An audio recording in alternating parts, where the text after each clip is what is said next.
Audio Jungle.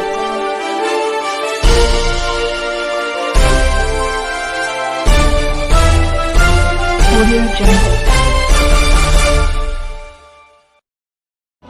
Hello friends, कैसे हैं आप लोग। उम्मीद है कि आप लोग अच्छे ही होंगे। एक बार फिर से प्राइम इंडिया न्यूज़ की तरफ से एक नया फ्रेश ब्लॉग आप लोगों के सामने लेके हाजिर हूँ। और लॉकडाउन, जैसे कि कोरोना वायरस के कारण हुए लॉकडाउन का जो मंज़र है, हम पटना के कुम्हरार एरिया से लेकर पटना जंक्शन और आसपास के कुछ इलाके वहाँ को भी देखेंगे कि किस तरीके का प्रभाव पड़ा है, प्लस कैसा वहाँ पे सन्नाटा छाया हुआ है, ये भी देखेंगे। तो चलिए फिर शुरू करते हैं। फ़िलहाल आप देख रहे हैं जस्ट हमारे फ्रंट में ये पटना जंक्शन से कनेक्ट करता है, जो कि मेन रोड जो कि हाजीपुर वगैरह पटना सिटी कनेक्ट करती है ये रोड। और यहाँ का इस तरीके का माहौल है जो कि पूरा सन्नाटा छाया हुआ है। पहले की कंपैरिजन में यहाँ पे बिल्कुल भी ट्रैफिक नहीं है, बस गाड़ी है, बस इतना भी ट्रैफिक यहाँ पे नहीं है। तो चलिए आगे भी देखते हैं क्या क्या वहाँ पर। फ़िलहाल यहाँ का नज़ारा देख ही लीजिए।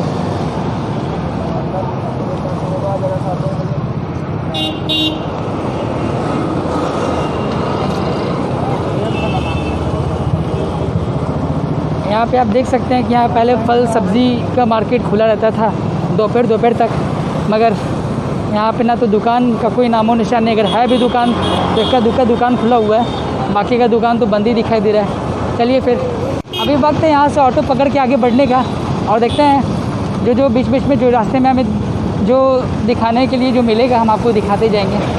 तो फिर चलिए।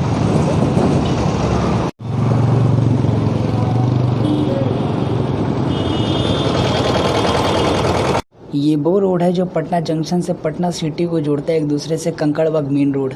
आज बद से बदतर हालत हो गई है लगे लॉकडाउन के कारण। हमने कभी कल्पना भी नहीं की थी कि एक दिन ऐसा भी होगा। हमारा बिहार तो क्या पूरे देश की यही हालत है। ये वो रोड है जहां गाड़ियों के हॉर्न की आवाज़ों से पूरा रोड चकाचौंध रहता था। आज हमारे कान के साथ साथ आँखें भी तरस गई फिर से उसी ट्रैफिक को देखने के लिए, जिससे हम सबसे ज़्यादा परेशान होते थे। तो दोस्तों, इसी के साथ मैं पहुंच चुका हूं पटना के main railway station Patna junction पे। जैसे कि आप देख रहे हैं जस्ट मेरे बिहाइंड में, मैं आपको आगे कैमरा करके दिखाता हूं। सुनसान पड़ा हुआ है रेलवे स्टेशन। यहाँ पे जिस तरीके का पहले ट्रैफिक हुआ करता था, जितना भीड़ हुआ करता था, उस हिसाब से यहाँ पे अगर आप देख पा रहे हो तो यहाँ पे बिल्कुल भी भीड़ नहीं है। आदमी मतलब बहुत ही कम आदमी है। तो चलिए अंदर चल कर देखते हैं। यहाँ पे होने वाले आदमी की भीड़ के कारण की अगर मैं बात करूँ तो जैसे कि आप देख रहे हैं कि यहाँ पे अब बस लिमिटेड ही ट्रेन रह गई। जैसे कि कहीं बाहर जाने के लिए उसको भी इमरजेंसी कहा जाएगा। इमरजेंसी केस में उस ट्रेन को आने जाने के लिए लागू किया गया है। यहाँ पर रेलवे भी प्रिकॉशन मतलब कि सोशल डिस्टेंसिंग पे पूरा का पूरा उन्होंने ध्यान दे रखा है। जैसे कि अभी हमने आपको भी दिखाया जिस तरीके का जो माहौल है, पूरा सन्नाटा जैसे पहले हुआ करता था भीड़, उसकी अपेक्षा में यहाँ पे फ़िलहाल का जो माहौल है बिल्कुल कमी है। और साथ ही साथ जो रह गए यहाँ पर जो रोज़ाना जो ट्रेन आ रही है जा रही है, अभी ट्रेन का लिमिटेशन कम कर दिया गया, क्योंकि अभी रिजर्वेशन ही बहुत ही लिमिटेड पीरियड में लिमिटेड सीट मिल रही है। उसमें लोगों को, जाने वाले यात्री बहुत सारे लोग हैं, मगर जो वेटिंग में जो रह जा रहे हैं उनका टिकट भी कंफर्म नहीं हो पा रहा है। तो जैसा कि अभी आपने देखा यहाँ का माहौल किस तरीके का है, किस तरीके का गर्म नहीं बल्कि पूरा का पूरा ठंडा पड़ा हुआ है, क्योंकि यहाँ पे भीड़ है नहीं। जैसा मैं सोच के आया था वैसा तो बिल्कुल भी नहीं है। और अगर आप सोच रहे हैं कि अभी दोपहर का टाइम है तो अभी ये हालत है, शाम को कुछ हो जाएगी भीड़। मेन क्या है ना कि ट्रेन चल ही नहीं रही, तो भीड़ का तो कोई सवाल ही नहीं खड़ा होता है। तो फिर इसके साथ हम आगे बढ़ते हैं और आगे देखते हैं।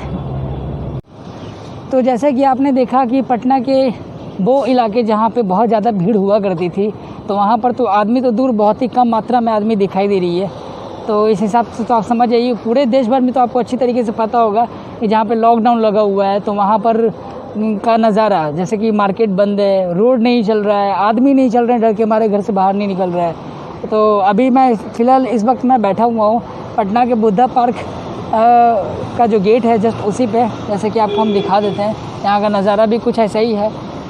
बिल्कुल भी यहाँ पर ना तो गाड़ी चल रहा है और ना तो आदमी चल रहे हैं। जैसे कि सब लोग अपने अपने घरों में दुबक के बैठे हुए हैं, सिर्फ इस डर से कि भाई कोरोना वायरस का समय चल रहा है, सिचुएशन कुछ ऐसा है जो कि मतलब हैंडल नहीं हो पा रहा है। यहाँ तक अभी तक जो है इसका दवाई मेडिसिन अभी तक तैयार नहीं हुआ है और लोग बहुत ही एक्सपेक्टेशन लगा के बैठे हुए हैं कि भाई जिस दिन रिलीज़ होगी ये दवाई तो उस समय शायद उन्हें रिलीफ मिलेगी, मगर ऐसा कुछ अभी तक हुआ नहीं है और पता नहीं दवाई कब तक आएगी, हम में से किसी को नहीं पता। और ये लॉकडाउन जब तक सुनने में आएगी तब तक लॉकडाउन नहीं हटेगा, मतलब लगेगा हटेगा लगेगा हटेगा, तब तक ऐसा मंजर ऐसा माहौल रहेगा जब तक दवाई हमारे देश में उपलब्ध नहीं हो जाती। करो तो ये पटना का डाक बंगला एरिया, जैसा कि बाकी के सभी रोड नुक्कड़ चौक चौराहा सब जगह हमने आपको दिखाया, बिल्कुल उसी तरीके का नज़ारा कुछ यहाँ पे भी है। ना तो आदमी है ना तो ट्रैफिक है, बिल्कुल भी नहीं। और अगर देख पा रहे हैं कि ये सामने अगर जो दुकान है जो शॉप है वो भी मतलब आसपास के जितना भी दुकान है जो रोज़ खुला करते थे डेली बेसिस पे वो भी बंद पड़ा हुआ है। तो ये है पटना का एक ऐसा पॉइंट जो कि मौर्य कॉम्प्लेक्स या फिर मौर्य लोग के नाम से जाना जाता है। और दिन हो रात हो शाम हो कोई फ़र्क नहीं पड़ता था यहाँ के ट्रैफिक या फिर भीड़ की वजह से। और इतना ही नहीं, यहाँ पे अपनी भीड़ की वजह से काफ़ी ज़्यादा मशहूर है, यहाँ पे मेला लगा रहता था। अब देखिए यहाँ का माहौल किस तरीके का माहौल है, ना तो एक आदमी है ना कुछ भी नहीं है। जस्ट मेरे बिहाइंड में अगर आप देख रहे हैं, आप आगे पीछे कहीं पे भी अगर आप देख पा रहे हैं तो सब जगह का माहौल ऐसा ही जैसे कि आपको हमने बाकी के इलाकों में दिखाते आया है। बाकी का रोड चौराहा रोड जहाँ पे भी आपको हमने दिखाया है सबका इक्वली माहौल है। तो चलिए आगे का जो माहौल है वो भी देखेंगे और इतना ही नहीं उसके बारे में भी आपसे हम बात करेंगे।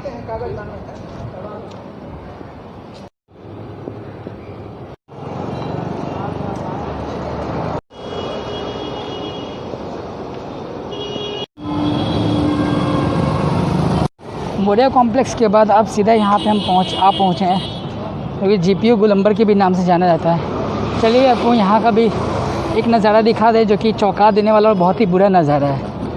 तो ये है जीपीओ गोलंबर के फ्लाईओवर ब्रिज के नीचे रह रहे असहाय गरीब लोगों का रहन सहन, जो कोरोना जैसी इस महामारी में अपना जीवन यापन इस तरीके से मतलब साथ में इनका परिवार भी सुरक्षित नहीं है, खासकर कोरोना जैसी बीमारी हमारे लिए खतरा बना हो। तो ये थी यहाँ की सच्चाई। सच कड़वा होता है ना, पता है हमें, हम सभी को पता है। चलिए आगे बढ़ते हैं।